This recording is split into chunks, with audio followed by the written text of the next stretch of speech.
Trump's announcement 90 minutes before his 8 p.m. deadline that he had agreed to suspend the bombing and attack of Iran for a period of 2 weeks, contingent on Iran reopening the Strait of Hormuz, followed by Iran's Supreme National Security Council statement 2 hours later, accepting the ceasefire while emphasizing, "This does not signify the termination of the war," and "Our hands remain upon the trigger," represents the fourth iteration of the postponement pattern that has defined this conflict since March 21st, now reframed as ceasefire, brokered through Pakistani mediation rather than unilateral American extension.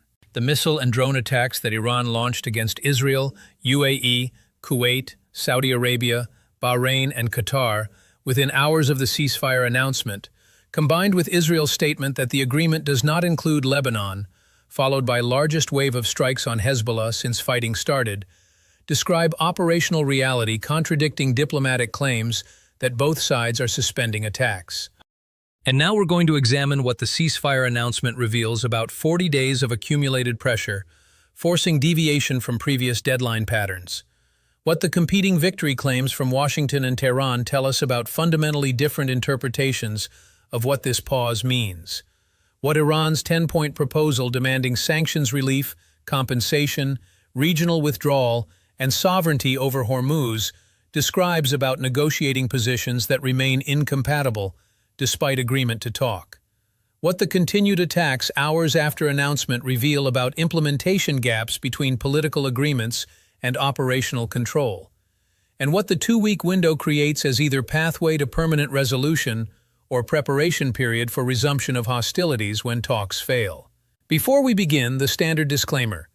This analysis is for informational and educational purposes only, not financial, legal, or investment advice. Events are developing hour by hour during a fragile ceasefire that both sides are already testing. Do your own research and consult professionals before making decisions based on anything discussed here. The timing of Trump's announcement, coming 90 minutes before his own deadline after spending the day issuing escalating threats, including Truth Social posts stating, "A whole civilization will die tonight, unless deal was reached," describes decision made under accumulating pressure, rather than negotiated from position of strength.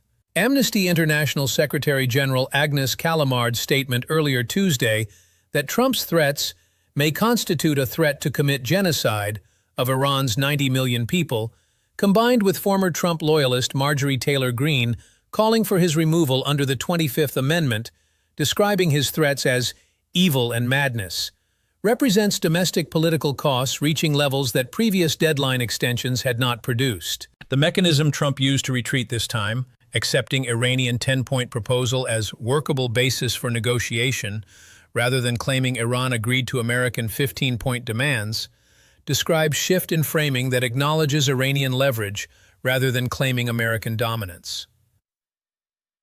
Iran's 10-point proposal, which Trump described as workable foundation, includes, according to Iranian National Security Council statement, Iranian dominance and oversight of Strait of Hormuz granting unique economic and geopolitical position, withdrawal of all U.S. combat forces from Middle East bases, halt to military operations against allied armed groups across region, full compensation for war damages, lifting of all sanctions by U.S., UN Security Council, and IAEA, release of frozen Iranian assets abroad, and ratification of any final agreement in binding UN Security Council resolution. That framework describes Iran demanding permanent structural changes to regional order, not temporary operational adjustments that Trump's previous proposals required.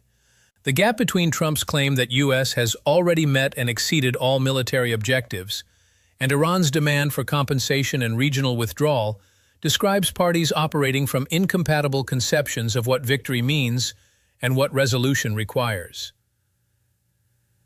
The attacks that continued after ceasefire announcement describe implementation challenges when political leadership announces agreements that operational commanders either have not accepted or interpret differently. Israeli and UAE missile alerts early Wednesday, with Israel identifying ballistic missile attacks from Iran and UAE activating air defense systems against missiles and drones, followed by Saudi Arabia, Kuwait, Bahrain, and Qatar issuing alerts or activating defenses, represent either Iranian Revolutionary Guard commanders launching final attacks to claim victory with their populations, as PBS reporting suggested many Mideast wars produce, or fundamental breakdown in Iranian political leadership's control over IRGC operational decision-making that New York Times described in late March as paralyzed leadership with severely disrupted decision-making process.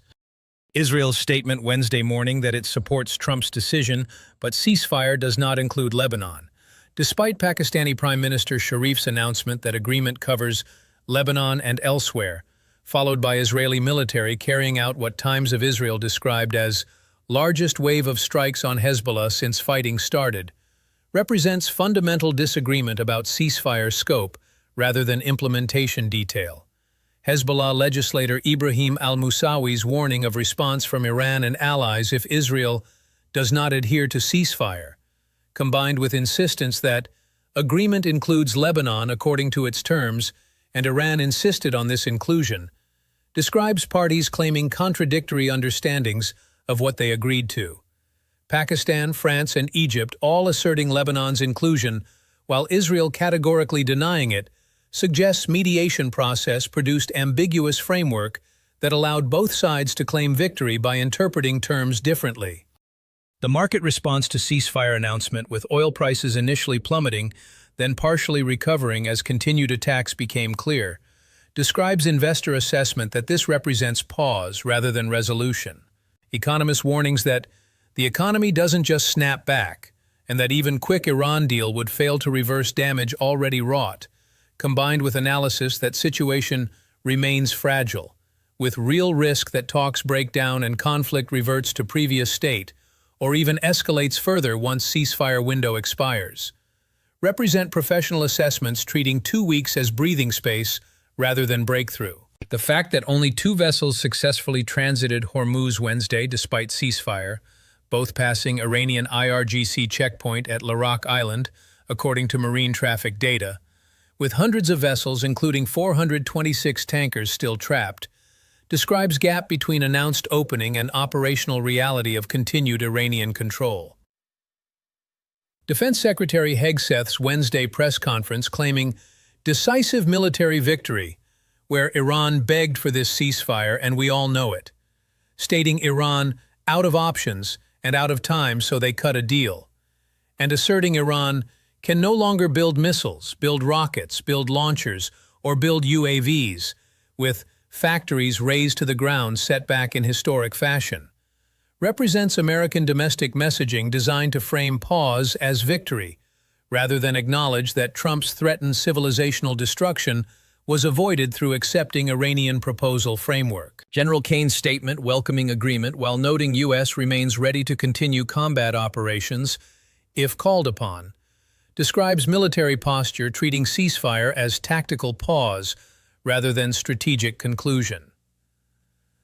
Trump's Wednesday Truth Social posts stating U.S. will work with Iran, which has undergone regime change, to dig up and remove all deeply buried nuclear dust, with no enrichment of uranium, combined with threat that countries supplying military weapons to Iran will be immediately tariffed, 50% effective immediately, describe continuing to frame outcome as American dominance, despite accepting negotiation framework based on Iranian proposal. The characterization of Mujtaba Khamenei's succession as regime change, allowing Trump to claim different Iranian government, is more reasonable, represents rhetorical construction rather than factual description, as succession followed constitutional process after assassination Trump ordered killed the previous supreme leader.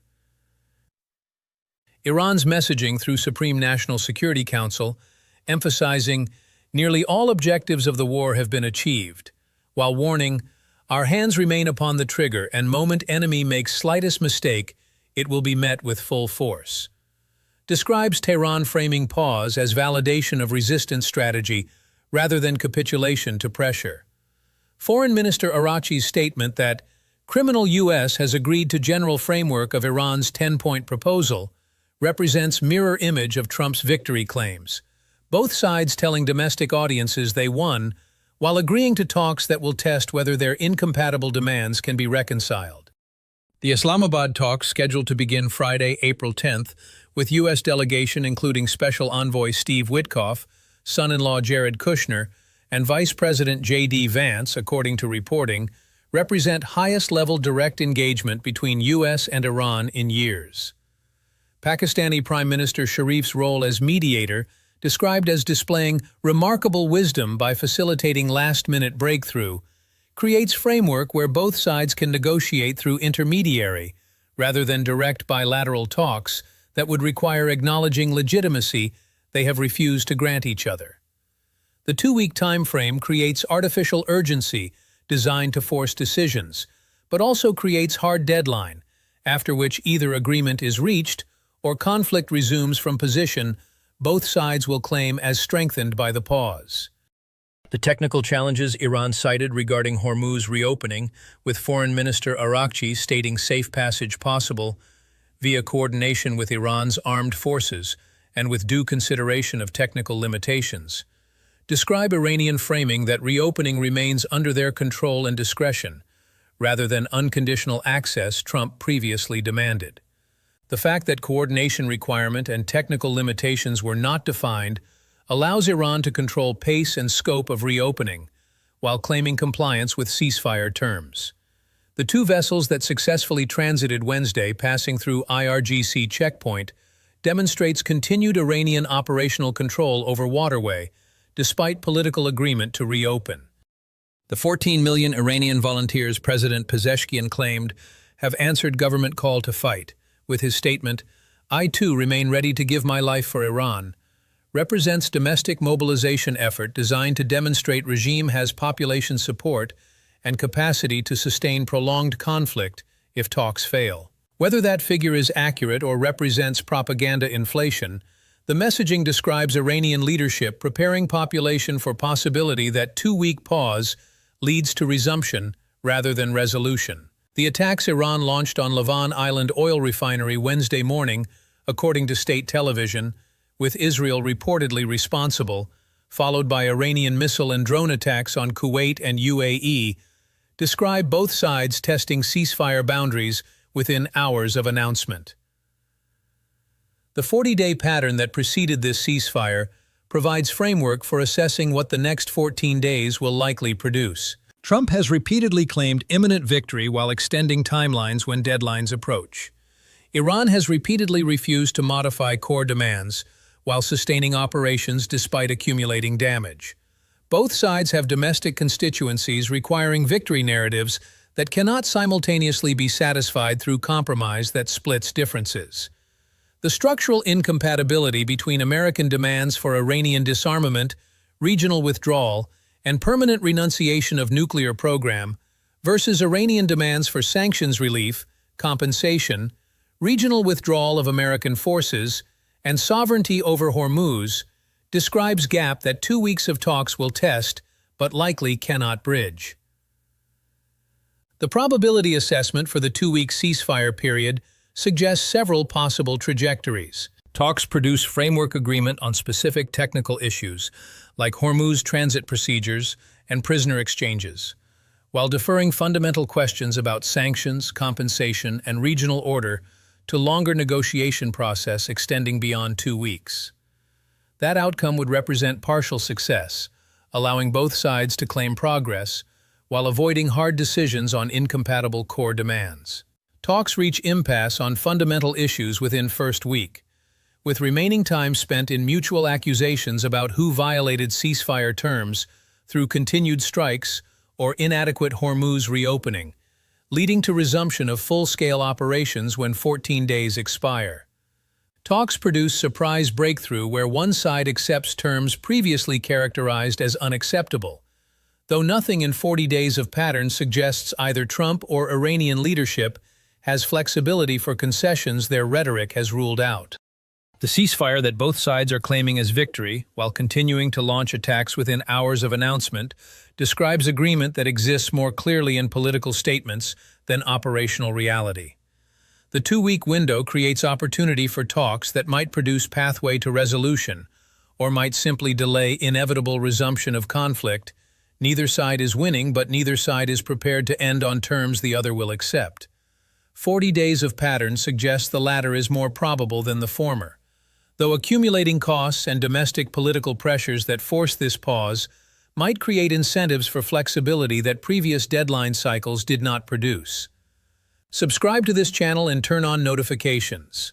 When the Islamabad talks begin Friday and reveal whether negotiating positions have actually shifted from incompatible demands or whether 2 weeks will be spent restating positions held for 40 days, the analysis will be here. When the ceasefire either holds through reduced operational tempo, allowing genuine negotiations, or breaks down through continued attacks, each side characterizes as defensive responses to others' violations.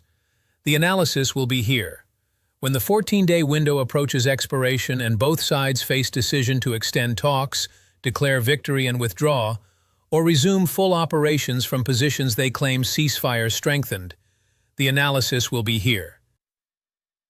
This channel documents what agreements actually say versus what competing victory claims assert, what operational evidence reveals about implementation when political announcements contradict continued attacks, and what 40 days of documented pattern tells us about whether 2 weeks of talks will produce deviation into genuine resolution or represent tactical pause before strategic continuation. Leave one question in the comments.